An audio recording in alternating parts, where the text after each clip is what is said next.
खेलों में स्काट हूँ। गुबिट दिन बचाता है देखने का शुक्रिया। मेरी पहली बच्चों की किताब आपकी जुबान में तर्जुमा की गई। अगर आप मेरी मदद कर सकते हैं, अगर आप इस बटन को सब्सक्राइब कर ले, मैं मुस्तकबिल में मजीद मुफ्त किताबें शाये कर सीखूंगा। यही मकसद है। तो आइए देखते हैं कि गुबिट दिन कैसे बचाता है। एक बार एक छोटा सा बालों वाला मखलूक था जिसका नाम गुबिट था। वो हल्का सा नारंगी और चूहे जैसा था। इसके बड़े कान, दो बहुत लंबे दांत और सबसे अजीब बात यह थी कि इसकी बहुत लंबी दम थी। इतनी लंबी दम के साथ कभी कभी गुबिट के लिए जगहों पर जाना थोड़ा सा मुश्किल होता है। थोड़ा सा। जब वो ग्रोसरी स्टोर जाता है तो वो स्टोर के एक तरफ कुछ और पनीर उठा रहा होता है, जबकि इसकी लंबी दम दूसरी तरफ सब्जियों के सेक्शन में होती है। जब वो अपनी दम को अपने करीब रखना चाहता है तो वो उसे लपेटकर अपने सर पर रख लेता है। अपनी दम की वजह से गुबिट अपने दोस्तों के साथ टैग खेलते वक्त उनका साथ नहीं दे पाता।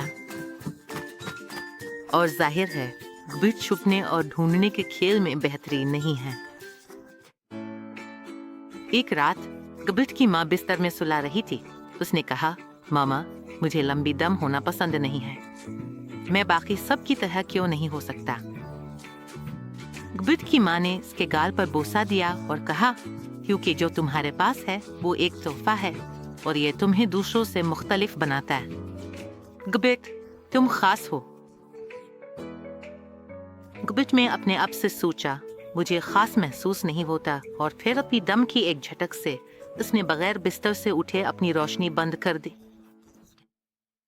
अगली सुबह इसके तमाम दोस्त जंगल में बिग वो के ब्लिफ को देखने जा रहे थे, जो गुबिट के शहर का सबसे ऊंचा मकाम है।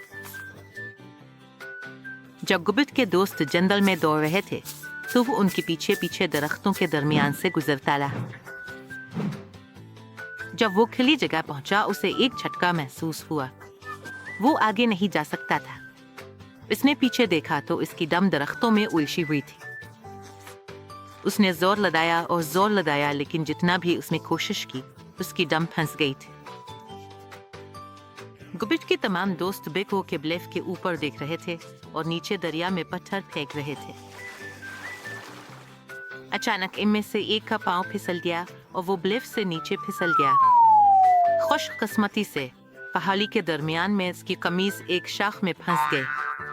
वो अपनी कमीज के सहारे तेजी से बहते पानी के ऊपर लटक रहा था। इस दौरान गुबिट ने आखिरकार अपनी दम को दरख्तों से अलग कर लिया। इसने अपनी दम को अपने सर के ऊपर लपेट लिया और ब्लिफ की तरफ चल। गुबिट ने देखा कि इसके तमाम दोस्त खड़े हैं और उसने उनसे पूछा, अरे क्या हो रहा है? हैरी बिगड़ गया। वो पहाड़ी से नीचे फिसलकर अब एक शाख में फंस गया। हमें नहीं मालूम कि उसे ऊपर कैसे लाएं। गुबिट ने एक लम्हे के लिए खुद से सोचा, फिर उसने और ज्यादा सोचने के लिए अपना सर नीचे झुका लिया। जब इसका सर नीचे हुआ तो उसकी दम इसके सर से फिसलकर हैरी के बिल्कुल पास लटक गए। गुबिट, तुम बहुत ज़हीन हो, इनमें से एक ने चीख कर कहा। तुम्हारी दम क्या जबरदस्त ख्याल है, दूसरे ने चलाया। और उसके साथ ही हैरी ने गुबिट की दम को पकड़ लिया और वो महफूज जगह पर चढ़ गया।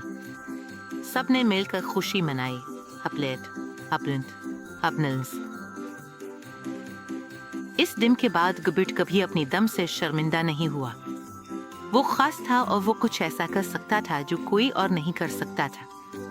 उन्होंने गुबिट की दम को तफरीह के लिए इस्तेमाल करने के नए और बेहतरीन तरीके भी ढूंढ लिए, जैसे कि रस्सी खोदना। तो याद रखें, अगर आप में कुछ मुख्तलिफ है तो शर्मिंदा या शर्मिला ना। आप कभी नहीं जानते कि आपको मुख्तलिफ बनाती है, आपको वो काम करने की इजाज़त देगी जो कोई और नहीं कर सकता। कभी कभी मुख्तलिफ होना सबसे बेहतरीन होता है। बस गुबिट से पूछें।